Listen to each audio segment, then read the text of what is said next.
to Combat Sports Talk, a podcast dedicated to UFC and Bellator discussion, the MMA community, and combat sports in general. I'm your host, Ryan Smith, and joining me this week is the man with the keys to victory, John Keys. Well, hello out there. All right. How's everybody doing? I hope everybody's doing well.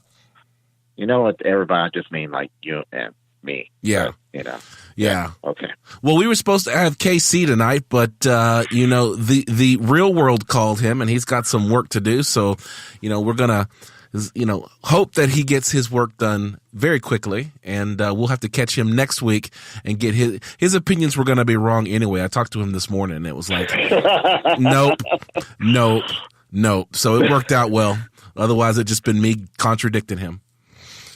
So, in other words, he was not on the same wavelength as Kenny Florian has been lately. Well, Kenny Florian is a consummate professional. So, I just have to say that, perhaps Kenny Florian, may have found it easier, smoother sailing here on the podcast, but KC might have been a little bit worse for wear with some of his outlandish opinions. But yeah, I mean, seriously though, Kenny Florian, he has called he called Junior Dos Santos fight. He called it right exactly how it's going to be. Okay, I think almost down to the round, and it was scary. So, but we'll get into that later. Let's get this party started. All right. Well, it was a war weekend with 3 events for fight fan enjoyment. The Ultimate Fighter heavy hitters completed their finale with a main event featuring Rafael Dos Anjos coming off a loss against Colby Covington against the steadily rising star of Kamaru Usman.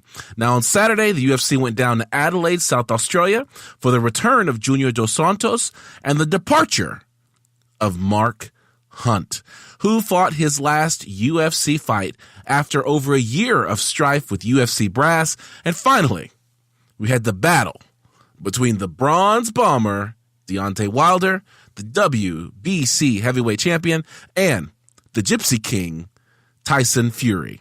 So we got a lot to cover. Let's get into the official decision. The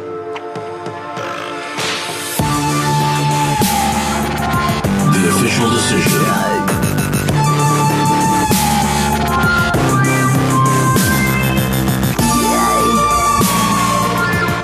We have a lot of fights to cover in the official decision, so we're just going to jump right into it. Joseph Benavidez defeated Alex Perez via TKO in round 1. It was interesting. I was reading on the headlines, and Joseph Benavidez was saying that he knocked the guy out. It got called, and then they let the fight resume, and then he knocked the guy out again. Did you happen to catch all that? That's what it looked like. It was the weirdest thing ever. So, I mean, did it actually happen like that? I mean, it was misconstrued from my end. I could have sworn that that did happen, but it just looked like he punched the guy back awake and then he knocked him right back again. Wow. So it's weird. All right. Well, Antonio Shevchenko, that's the older sister of Valentina Shevchenko, won her fight against Ji Young Kim via unanimous decision. You know, the Shevchenkos only get 1 win per month. It's like mandated by God that the Shevchenkos can only win 1 fight per month. So I don't know what Valentina Shevchenko is going to do later on this month, actually later on this week, when she faces Joanna Jędrzejczyk, but we're getting a little bit ahead of ourselves. Well, wait a minute. Technically, it was on November 30th. You are correct. It's a brand new month. You are correct. So we are in a new month. That's right. So it all is clear. Okay, that's it. I'm pretty concerned then. Fight. It was a good fight, though. She was very dominant. It was kind of scary there. I mean, she looks like she's going to have a nice time in the UFC. Well, we will see. Hey, Pedro Munoz defeated Brian Caraway. We talked a lot about Brian Caraway as the former significant other of one Miesha Tate.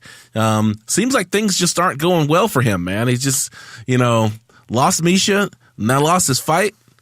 Gosh, I feel bad for the dude. Hey, I don't. No, that's his fault. That you had the ideal chick. Okay, you just. What can I say? I can say that, your loss is going to come in threes, You know, you lost your woman, you lost the fight. You know, let's pray he doesn't lose a limb at this point. All right. So. Yeah. Hey, we crowned 2 more Ultimate Fighters. Juan Espino Diepa defeated Justin Frazier via submission in round 1. Yes, this is a rare one, a heavyweight submission. I like it. Okay, I like to see the heavyweights get in there and grapple and get a submission going there.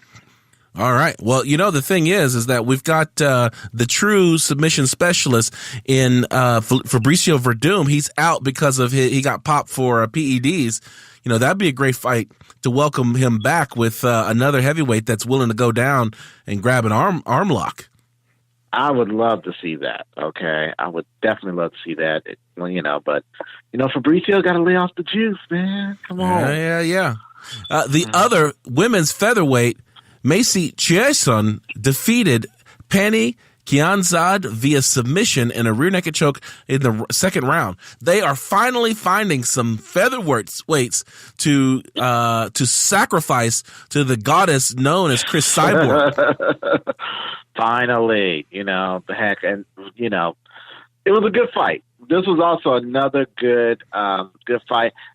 Old chick got choked till she spit out her mouthpiece, so it couldn't get any finer than that. Yeah. And hey, I don't know if you've ever had to be choked out till your mouthpiece goes poop. And I don't prefer to be choked. I like breathing. Breathing is one of those things that's important for life. So I try to avoid anything that's going to stop life-sustaining activities. Got choked out once in life. Really? I was in the Army. Okay. Yes, in the military. And, we had this instructor and, little dude, like 5'4", okay? And he had the handlebar mustache, looked like Mario. And he was teaching us the basis of the choke. And, he, of course, me being 6'2" at the time, and he called me out. Wait. And he applied it. You said 6'2" at the time. Are you shrinking? I'm growing. I've actually now, I think the doctor last time I went in, they say I'm 6'3" now. So, oh, man. At the time. Okay. Apparently, freak of nature. Okay. Hey, I have a 6'3" 14-year-old in the other room. So, all right. Nice. Go figure. So, he puts me in, and I was okay. I mean, you could feel the pressure, and then I don't know what happened after that. It was just like, and I'm on the ground, and they're laughing at me because apparently I was flailing a little bit. So, really? Yeah, not my greatest moment, but, for some reason I felt willing to share it here on the podcast where 10,000 people will hear about this and they'll laugh. So. All right. Well, that's an interesting story. Now, I've heard that after you've been choked out and you're put to sleep and then you wake up, that you have one of the worst headaches ever. Did you experience a headache? You know what? I do not remember if I had a headache after that. I just remembered, I remember being dizzy more than anything. So if that's, that could possibly be. I probably did. It was part of my headache, but I remember being dizzy more than anything. Wow. That's really interesting. The main event of the evening, Kamaru Usman defeated Rafael Dos Anjos via unanimous decision, but there wasn't really much of a decision to be made. It was one of the most dominant fights that Rafael Dos Anjos has been on the losing side of. I don't know what we can say about his skid because with Colby Covington beating him and now Kamaru Usman doing it worse, I don't know where Rafael Dos Anjos is going to go. He got beat by 85%. That's what happened. 85%, man. Wow. I'm still waiting to see the 100%, but definitely a dominant fight there. Yes. Rafael. Yeah, I mean, Covington was one thing, but Usman was definitely a different chapter. Okay, that was a different type of beating. You can't take too many of those, and think you're okay. Would you classify this as an anger beat? Yes, with that, and I don't think he was mad at him. That was the scary part. Okay, I don't even think he was really that mad at him. I think he just wanted to show everybody I could do more than 75%. That's the thing, man. Like, I don't know if the space-time continuum can sustain a 100% fully realized Kamaru, the Nigerian Nightmare Usman. I think that must be Dragon Ball Z levels. Oh yeah. What's the current level? Ultra Blue Super Saiyan? I don't know, niche? but 100% Yeah. Usman is like Super Saiyan right there. So, Yeah. So here's the thing. I want it. The beating was so bad on Rafael Dos Anjos that, I predicted, actually, it was predicted by someone who sounded like me that Curtis Blades was going to have a performance that was going to change the conversation about a championship in the heavyweight division. Really? What was meant to be said, I'm trying not to take ownership of those words. What was meant to be said was Kamaru Usman was going to have such a dominant performance that it was going to change the conversation at welterweight championship, because Dana White mentioned that he was interested in perhaps seeing Kamaru Usman versus Tyron Woodley for the welterweight championship. Was that not the same Dana White that sat there and talked much smack about that Kamaru Usman when he was only using 30%? Yes. Is that the same one? That's the same one. But that's what happens when you put in dominant performances, then Dana White changes his tune. But what does that mean for Colby Covington? Because Colby is kind of the heir apparent to the next title shot, having held the interim welterweight championship, which I went back and did some research, and I couldn't tell if he's been stripped of that belt or not. It was talked about that he was going to be stripped, but he's still listed on the UFC as the interim champion. You know what? And it's funny that you say that, because I am on this lovely yet confusing UFC website. You don't like the UFC website? It's beautiful. It's beautiful, but look at that. Interim title holder. Yes. Ooh. So look at that. So what happens if Kamaru Usman gets the title shot versus Tyron Woodley? I mean, you have to strip him of that belt at that point, because Tyron Woodley will have now defended his title twice. Why Colby Covington? I don't know why you would still continue calling him even an interim title holder at this point. Do you want to go into the X-Files conspiracy theory? No. We don't have time for X-Files conspiracy. We may have to do kind of a secondary hidden episode.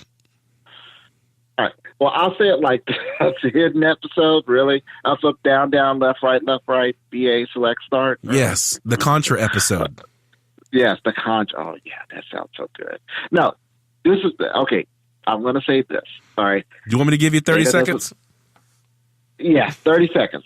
Hit me with it. Dana hates Tyron, okay? Dana hates Tyron. He's willing to put somebody up there that's willing to beat Tyron so he can have somebody that can beat the guy that beat Tyron. In this case, he thinks Colby Covington has a chance against Kamaru Usman. Bad choice. Cameron will destroy Colby. All right, that will be the anchor beating of the year right there, and it'll be at the beginning of 2019 if it happens. That it? Wow. Yeah, that's it. Oh my goodness! You did 30 seconds. The Reverend got off the soapbox before the record scratch. That's awesome. Oh, you had a record scratch. What happened to the clapping? I got it. Yeah, I got the record scratch. I had it queued up, but you know what? You didn't give me the pleasure.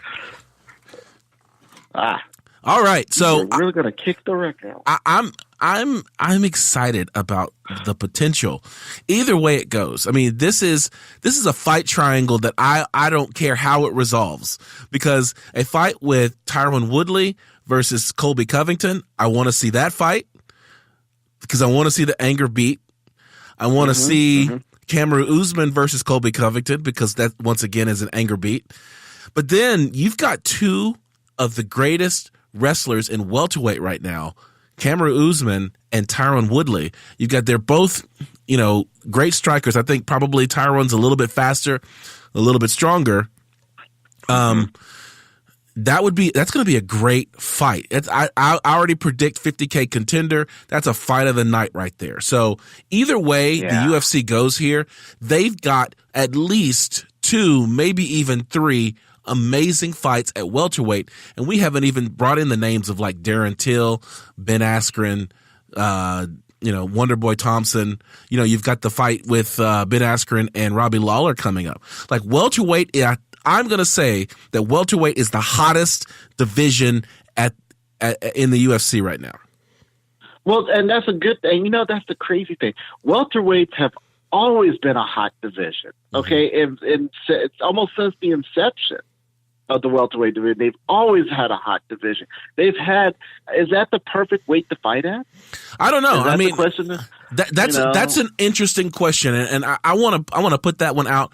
We'll put that one out to the fans, because what is the best weight to fight at? I think 170 is a great one. I think 155, and then I think 205. And see, I think it's somewhere in the 170, 185, 205 division. That's the perfect weights right there. All right, so I guess I like the lighter weights. You like the heavier weights. What we definitely can agree is that 125 pounds, not the fight, not the weight class. Sorry, can't take you seriously. I'm sorry, even though you probably beat the flying crap out of me. I would never say this to Demetrius Johnson's face, but yeah, it's not that exciting. Well, for me, I am all about DJ. I believe in the 125 pound division. It's just that I'm like the only one who believes in the 125 pound division, and that's why it's on its last leg. That's why we'll be talking a little bit more about that as we go on. Let's go on to UFC Adelaide. We had Junior Dos Santos versus Tai Tuivasa at the Adelaide Entertainment Centre in Adelaide, South Australia, in Australia. Jim Crute defeated Paul Craig via submission in round 3. Sodiq Yusuff defeated Suman Mokhtarian via first round knockout. Had Tony Martin defeating Jake Matthews via submission and an anaconda choke, which you don't see very often in round 3. It was beautiful, too. It was a very beautiful choke. All right. The Super Samoan, Mark Hunt, lost his fight versus Justin Willis via unanimous decision. This was the last fight on Mark Hunt's contract. Like I said before in the intro, Mark Hunt has been back and forth with the UFC for more than a year because of his claims that throughout his career he's suffered, some CTE, chronic traumatic encephalopathy. That's for KC out there. Because of the fact that he's fought fighters who have been enhancing their performance with PEDs, Brock Lesnar being the latest one that he had faced with that condition. And so the UFC was hesitant to give him fights, which then caused him some uproar because of the fact that he felt like he was being disrespected and was being cheated out of legitimate fights. He finally got that squared away. The UFC gave him 3 fights, his last fight on his contract in his home country of Australia, even though he was born in New Zealand. I thought it was awesome that they let him come out to a haka. Yeah.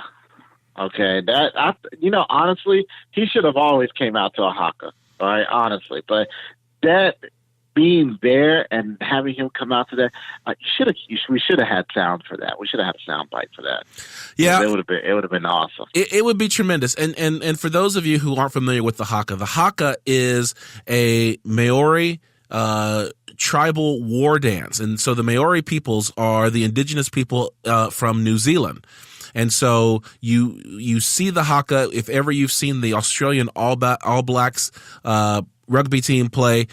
That is what has made them, given them the identity that they have on the global stage, is the fact that they start every rugby match with that war dance that warms up their bodies and intimidates their opponents. That's how Mark came out. The only critique that I have on that whole haka is the fact that, dude, you're a Kiwi, you're from New Zealand, this is your heritage, this is your last fight. Do the haka with the guys doing the haka. Don't just stand there. It was just the most awkward thing in the world. He's just standing there. They're doing the haka all around. Get into it. Do it. I mean, it just To me, it came out looking like, okay, I know it's his heritage, but we're going to just go ahead and appropriate this, and I'm just going to stand here. Like, if it's your heritage, it's your last fight, there is no better time to do the haka with your people than right then, right there. Unless he didn't know it. I think that it could be that it was a last minute thing, they surprised him with it, or that he was so focused at the time, and they said the haka drives you into a frenzy, okay, and he needed to be focused at that time for what was about to happen. Well, I'm going to go with either one of those explanations. Oh man, all I know, there's no way he walks out and they're doing the haka. You either know the haka or you don't know the haka. That's like me and my Creole heritage. You either know how to Zydeco or you don't know how to Zydeco.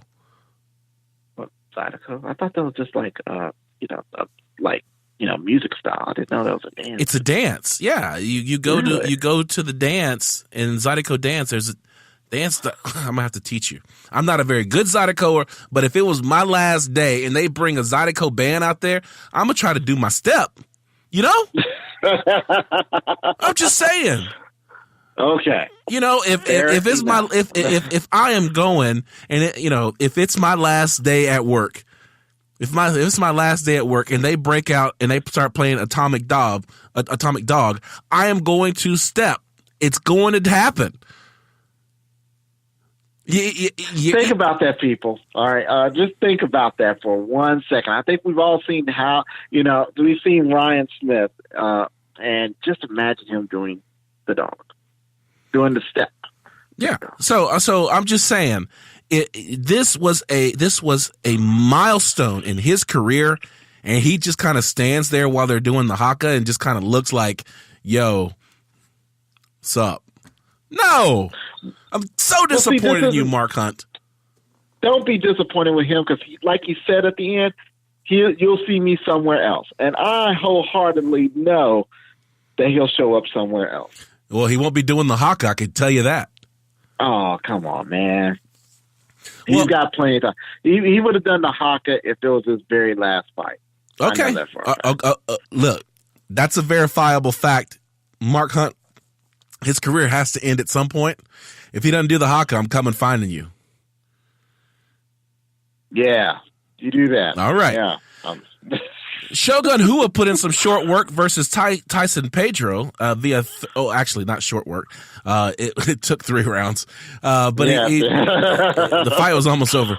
Shogun Rua defeated Tyson Pedro, but Shogun Rua looked great. Like that's the Shogun Rua that we remember before John Jones clubbed him about the head and he started his skid. Yeah, and he was almost right there back at Pride Form, and I'm glad. He's only 34? I think he's only 34. He's still young. He's still got time left. Okay, and it's just that he's been because I was like shocked that he's still fighting, and then I realized how old he was, and I was like, oh, he's been fighting forever. Okay, yeah. Literally, he left school to go beat up on some people. Yeah, and and he's been around the game for a minute. Yeah, so he's 37 years old. He's been active since 2002, so he's been in the game for 16, almost 17 years. So dude started at 20 years old. Yeah, so, that's crazy. Hey, he still got 3 good years in him. Okay. Yeah, before we start telling him go sit by Tito, go talk to Anderson Silva, make sure that Chuck Liddell doesn't get back in the cage. Anderson still has it. Okay. Tito may have a little bit left. Chuck is done. Okay. Yeah. Chuck is DRT. Dead right there. All right. So oh, wow. Nice. Leave it at that. Yeah. Junior Dos Santos, Cigano, the Gypsy, defeated Tai Tuivasa via second round TKO. I'm glad to see, I used to have my list of fighters that were my favorite fighters. Junior Dos Santos used to be one of my favorite fighters. He was up there with DJ, and he just kind of fell off, after he'd kind of had some run-ins with Kane, had some run-ins with Stipe Miocic, and then he got put on the sidelines for a false positive with the USADA, the anti-doping agency. So, yeah.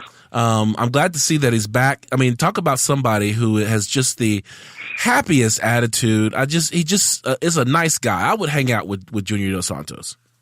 He is a very respectful fighter. Okay. I remember when he was champion and they did a expose on him. And, even though they kind of fluffed the expose, you can genuinely see that he was happy and sincere about being a humble champion. Okay. And I like that. I mean, we've always known he's been a humble fighter. He's been a respectful fighter. Even when he and Cain Velasquez fought, you saw the respect in the ring, even though they were beating the crap out of each other. Okay.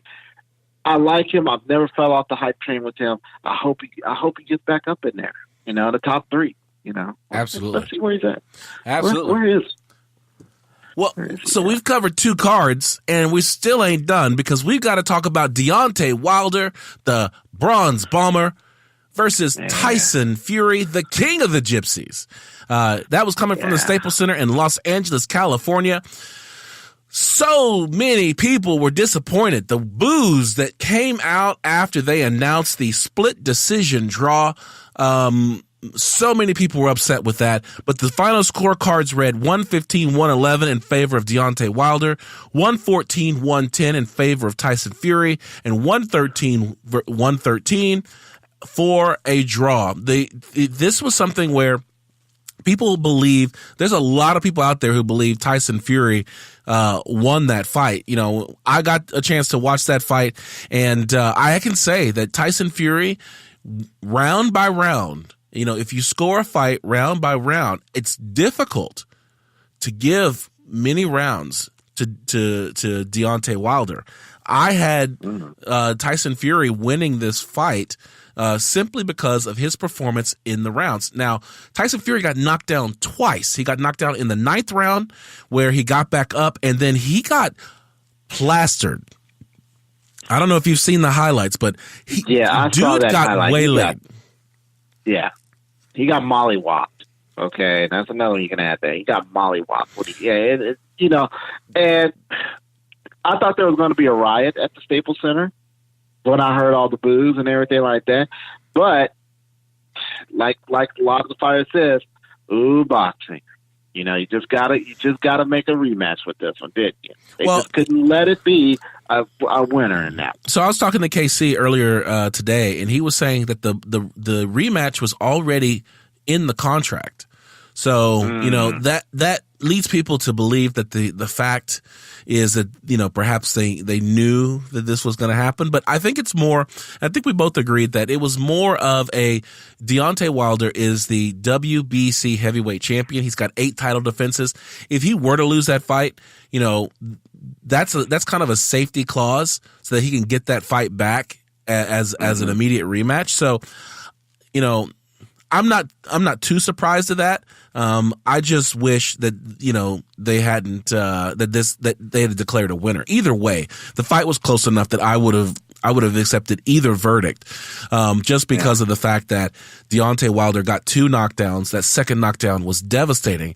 But it was just amazing to me that Tyson Fury came back even in that 12th round and landed some huge shots on Deontay Wilder after having been, knocked dead and then resurrected in 8 seconds. Like we talk about Easter, 3 days, being killed and then brought back to life in 3 days. Dude got killed, brought back in 8 seconds. I'm just saying. Yeah. So with that said, if you had gave it to Deontay to Wilder, how do you think people would have reacted to that? Well, the thing is that Deontay Wilder was angry. He was an angry man. Deontay Wilder, there were some close rounds that you might have given to him. Those 2 knockdowns were devastating. I mean, both of them were exclamation points in the fight.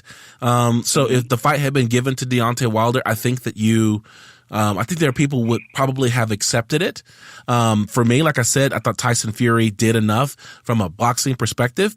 KC preferred to see this fight, and I'm speaking. Fortunately, I got a chance to talk to him today before he had to get called off. But he would prefer to have seen this graded with pride rules, judged with pride rules, where it's like, what is the overall prediction of the fight? How did you feel the overall fight was? By that standard, those two knockdowns weigh a lot more. Because neither fighter wore a lot of damage on their face, so there wasn't a lot of damage being done.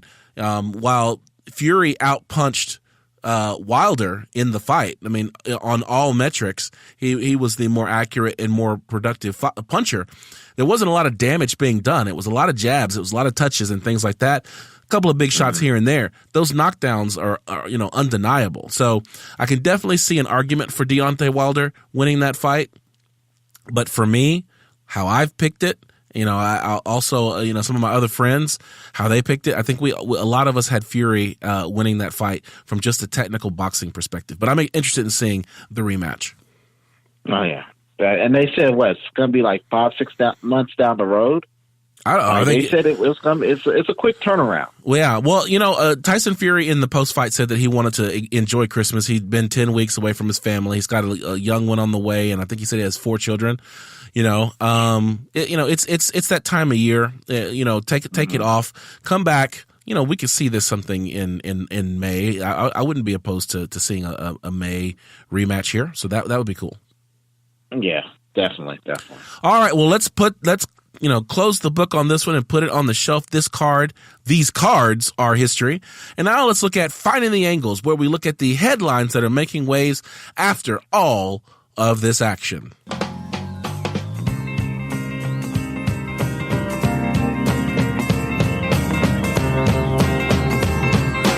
Finding the Angles. This is Finding the Angles. This is where we look at all the things that people are talking about. One of the things that people are talking about came out after we completed our last week's show, episode 74. And this is the crossover MMA event. Bellator bantamweight champion Darrion Caldwell will take on Rizin tournament champion Kyoji Horiguchi on New Year's Eve in Japan. My mind was blown. When they announced this, I was like, oh my gosh, the UFC may have met its match. Yes, this is what I'm talking about. This is what they should be doing. Okay, getting a champion versus champion, different in different promotions, fighting each other on New Year's Eve, Pride Way. Okay, that smacks of that smacks reminiscence of the Pride champion night on New Year's Eve, where it's beautiful. Yes, UFC has found this match. I'm glad. Good job on Rizin and Bellator for putting this together. Okay, this is how it's supposed to be done. All right. Well, let's talk a little bit about the combatants in this fight. This is the first, as far as I know, the first cross promotional fight that I have ever seen in the many years that I have been watching MMA. And so we've got Darrion Caldwell. This is the bantamweight champion for Bellator. This guy is a straight up killer. And you've got Kyoji Horiguchi, who was in the UFC. His last fight, this dude's on a 10-fight win streak. His last fight was against Demetrius Johnson, where Demetrius Johnson scored the arm bar with 1 second left in a 5-round fight. The latest stoppage due to a submission in the history of the UFC. And still, that didn't save the 125-pound division. Yeah, I know, right? Sad. It's very sad. So they're fighting. I guess they're fighting at bantamweight. Maybe they're fighting at a catch weight or something like that. But here's the thing. Here's what's interesting is that Scott Coker, who's the president of Bellator, is saying that this is just the beginning.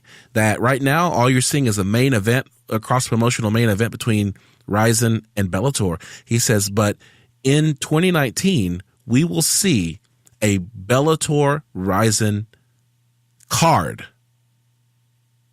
Wow. Think about that for a moment. You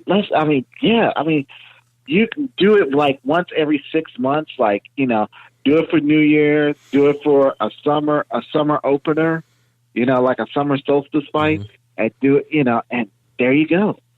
Well, this is the thing. That would be beautiful. It's possible that if Darrion Caldwell loses this fight, he gives up the belt. Kyoji Horiguchi becomes the Bellator bantamweight champion. Like, that's the way I'm reading this, the way that this is going to work. So it's possible that now that you've got these fighters that are coming over from these promotions, if you have Bellator, if you have Rizin, if you can get ONE FC, think about it for a moment. So that means that if let's say fighter from Rizin beats Bellator champ, he's now Bellator champ, and it's under the Bellator flag. This smacks of the NWA, of the old NWA wrestling circuit, where they had, all the different promotions there, and they would have their fighters go to different promotions, and they would be champions in some instances. Yes, but this is the thing: is that now the question of, are you fighting the best in the world? That's the question. The UFC has had it locked down that their talent is the best in the world. But the thing is that you have all these other great fighters in Bellator, Rizin, ONE FC, PFL. If these fighters are now being allowed to go and fight in these different promotions, then what you have is a legitimate best fighter in the world versus this walled garden that is the UFC, where what ultimately I think limits Fedor's claim to being the GOAT is the fact that he never fought outside of the promotions until he made it to Strikeforce and then eventually over to Bellator. We could potentially see some rivals for, Darrion Caldwell doing well in this fight. He could one day be a rival to say he may be a better fighter than TJ Dillashaw, who is his contemporary in the UFC. And that could possibly force the UFC's hand and say, you know what? Which we know that won't happen. We know Dana is too stubborn for that. Okay, he would never put his fighters up against anybody, any other organization, which is a shame. It's a shame, but when you're the number one organization, you don't want to put your fighters out there and have them get beat. Like, it's a lose-lose for the UFC. Unless the fans keep clamoring for it. Well, yeah, unless the fans start to move and start spending more time watching Rizin and Bellator because of these crossovers. So I'm excited. As an MMA fan, I am super excited about the fact that we could begin to see a change in the way that the MMA community sees the action that's going on in the sport. Indeed. I'm with you on that. This is something big. Okay, this is something huge. All right. Hey, I wanted to just touch base with you on this thing. It was part of the ESPN article that I was reading. They had some of their MMA specialists talk about other crossover fights that they would like to see. This also includes UFC. So I'm just going to go through the list. You tell me whether or not you would be interested in these fights. First one, Brett Okamoto, who's one of my favorite writers. Michael Chandler from Bellator versus Khabib Nurmagomedov from the UFC. You want to watch that fight? Yes, I would watch that fight. Absolutely. Khabib, maul somebody once again. Michael Chandler's a different beast, though. That guy is a great wrestler in his own right. So, what did the Eagle say? He said, "Send me location." Right? Okay. Yeah, he doesn't care. Michael Chandler needs to send him location because that's a fight I would definitely want to see. I might even pay for that pay-per-view. Ilima Leigh McFarlane, who is the what is she? The featherweight champ or the bantamweight champ? I think she's bantamweight champ of Bellator versus I guess flyweight then, because this is Valentina Shevchenko versus Joanna Jędrzejczyk. They're fighting for the flyweight 125-pound female. So McFarlane must be the Bellator flyweight champion. So pardon me there. That's what Ariel Helwani wanted to see. I'm not opposed to that one either. I like McFarlane. I try to watch those Bellator cards when she's on them.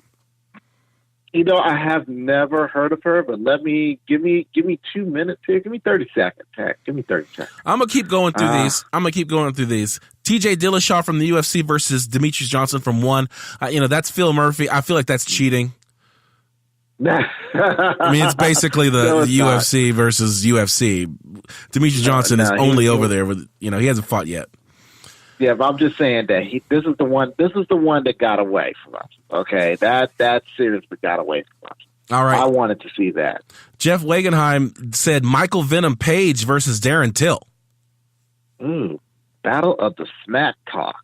Okay, I mean, yeah, I would pay money for that one. I really would pay money for that one. I don't care what promotion. Yeah. I don't care if it's on Instagram, if it's a YouTube channel. I will pay for that. That's a great matchup. Who's going to smack talk? That's a great matchup. Chematkar Sandhu said Fedor Emelianenko versus Brock Lesnar. I don't want to see that. I don't want to see that at all. No. Max Bredos said Patricio Pitbull from Bellator versus Jose Aldo. I'd like to see it against younger Jose Aldo. I don't know that the Jose Aldo that we see today is one that I don't know that I want to see that one either. Yeah, we need to see the Beast. I need to see the Jose, the Beast. Yeah.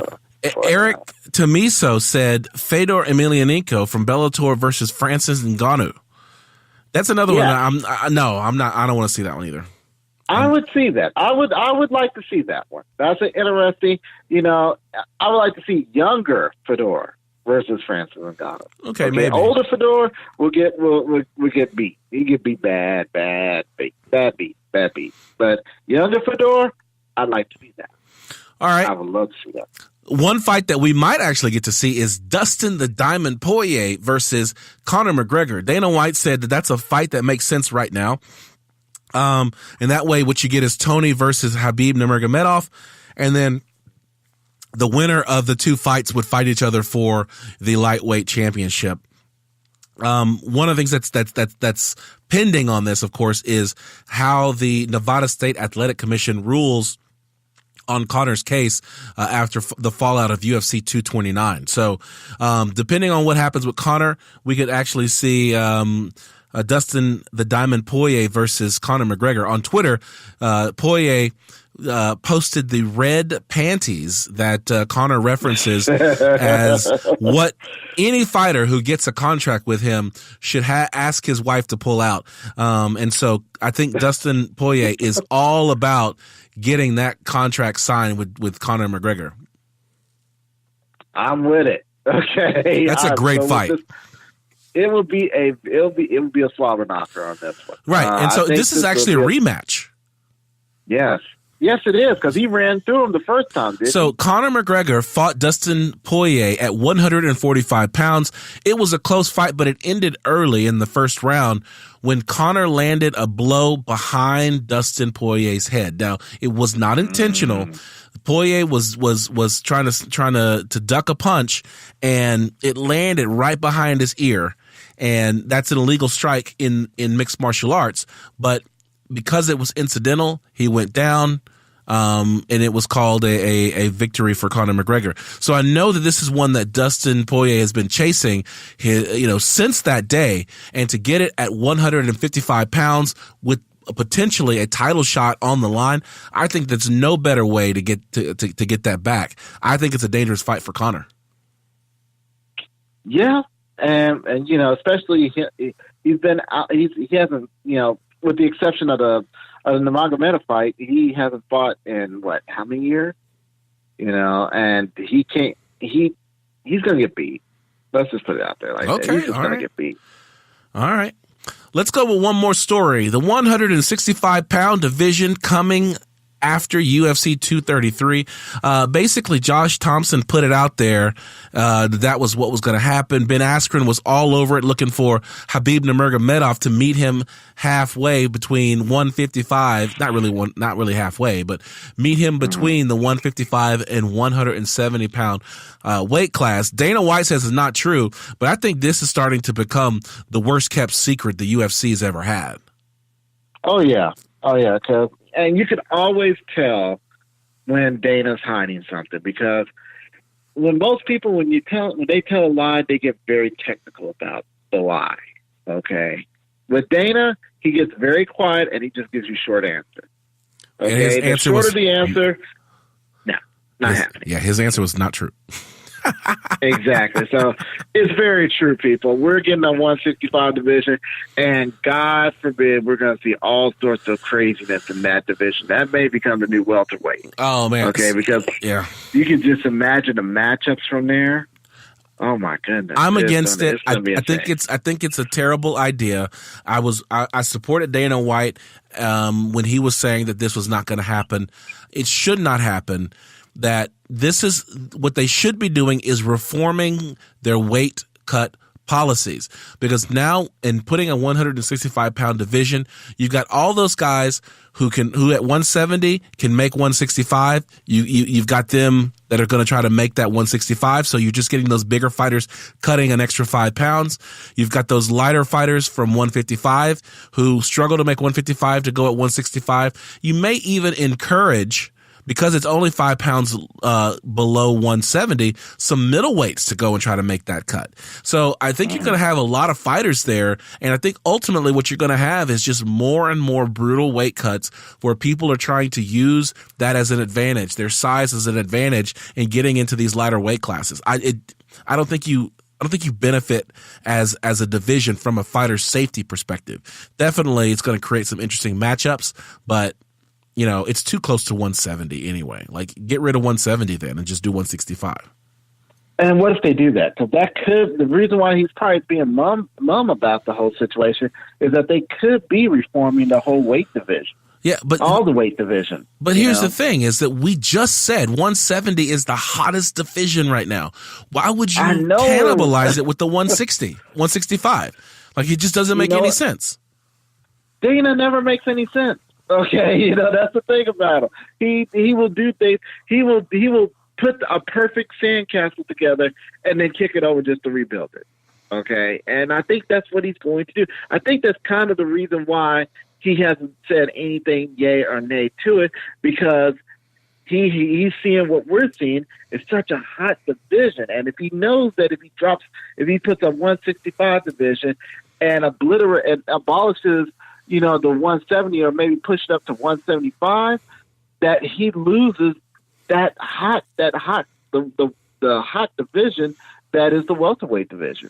Yeah. That's what I think is what he's doing. I mean, that's what I would logically think, that if I had a hot division like that, and I know that everybody wants a 165 division, I wouldn't say anything about it until we resolve the whole three-way triangle that's going on in the welterweight division. Yeah, I don't like it. Don't, if it's not broke, don't fix it. Yeah, I understand you want to get rid of 125. Fine. People don't care about it. Fine.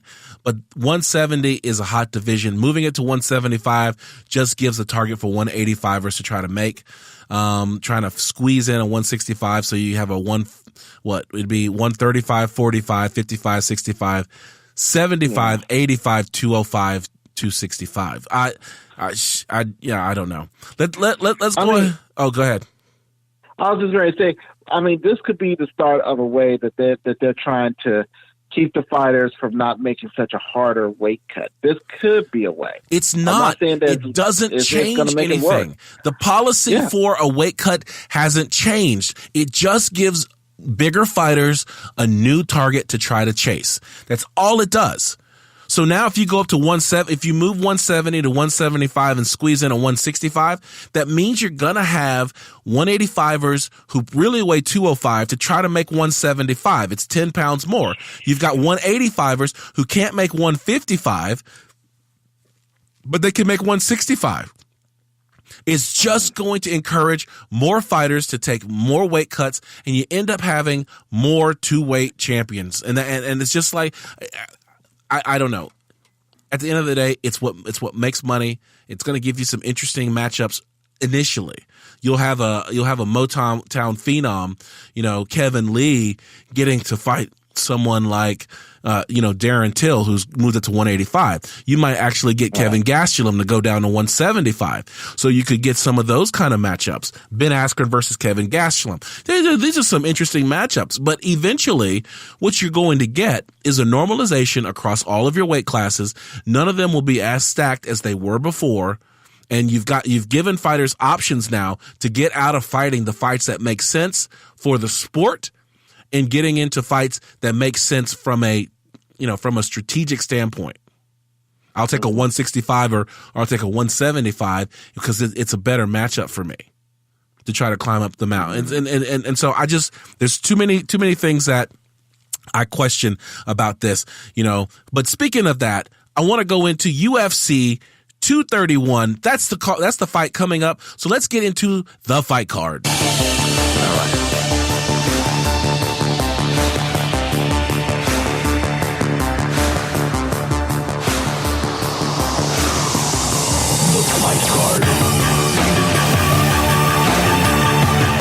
UFC 231 is Holloway versus Ortega in the Scotiabank Arena in Toronto, Ontario, Canada, coming up this weekend, December the 8th. We've got 5 fights on the card. Let's go through the matchups, and then we're going to make some flash fight picks.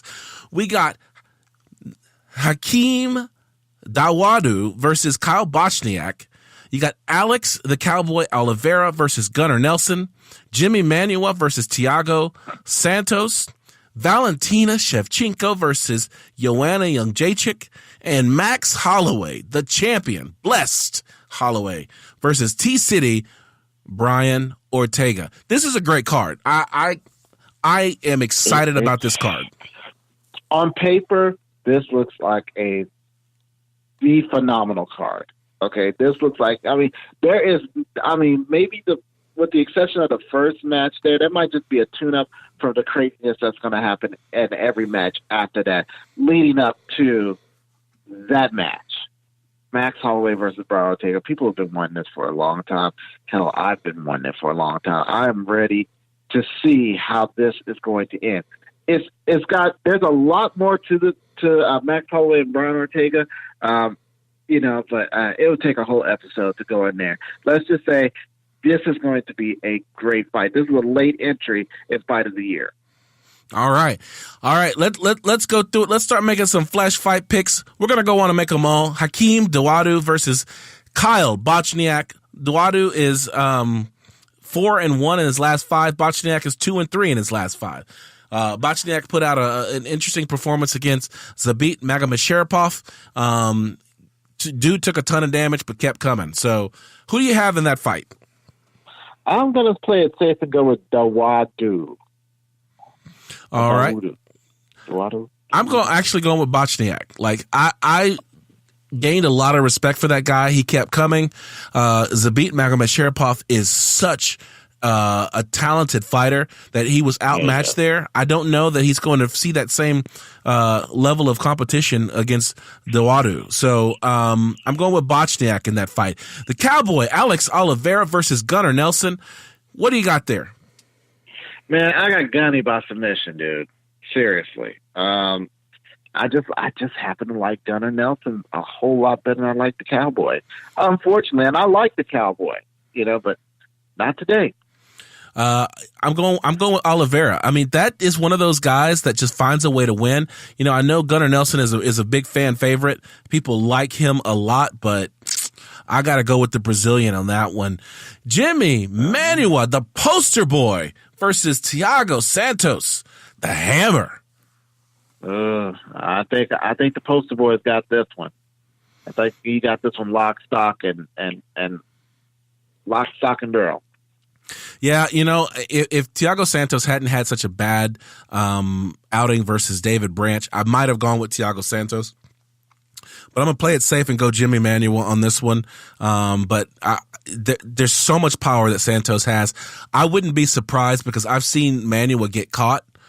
I mean, he should have been fighting Daniel Cormier, but he got caught by Volkan Ozdemir, and it's like, geez, Manuwa seems human. So I got Jimmy Manuwa, but I know that Thiago Santos can deliver the type of performance that is going to start potentially the fall from grace for Manuwa.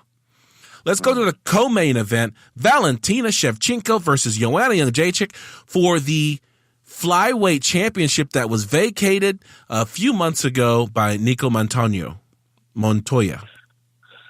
Montagna. I think it's Montagna. Nico. Fair enough. I love JJ.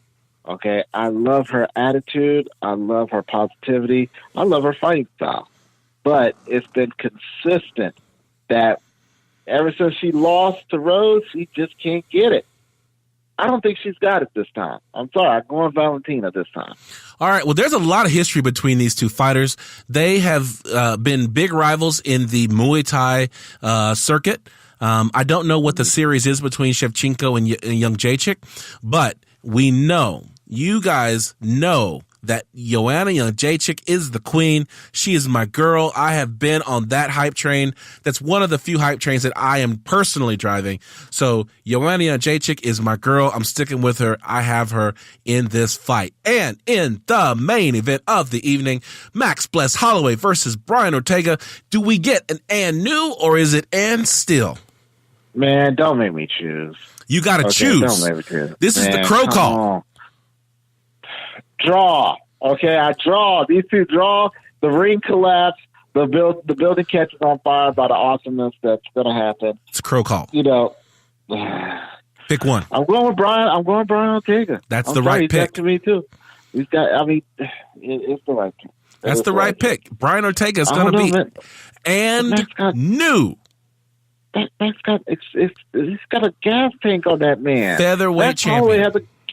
Max Holloway has a gas tank. He's got punches for bunches of punches. Okay, he has a chin. Okay, this man has ground game. Brian Ortega has ground game. Okay, they're both Gracie fighters. I could go down the whole list. I've been looking at this for 2 days.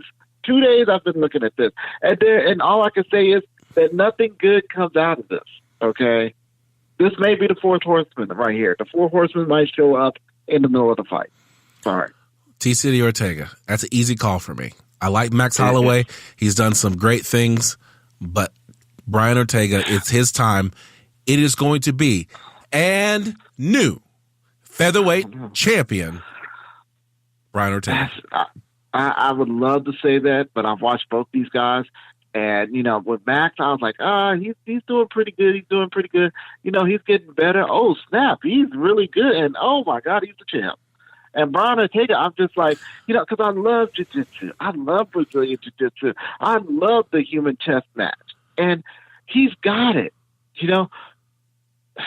No, listen, I feel your pain, but Max Holloway won the title and defended the title against Jose Aldo.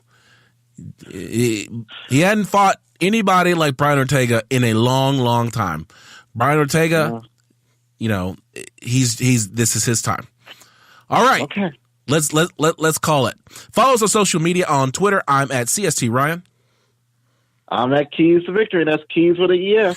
You can check out the website at www.combatsportstalk.com, and you can find us on iTunes, SoundCloud, Facebook, Instagram, Spotify, and I've just signed us up to Anchor.fm, which is also putting us out on all your favorite podcast platforms. So you should be able to find Combat Sports Talk everywhere. We have merchandise on Amazon. Just go to our website, click the merchandise link, get yourself a Combat Sports Talk logo tee.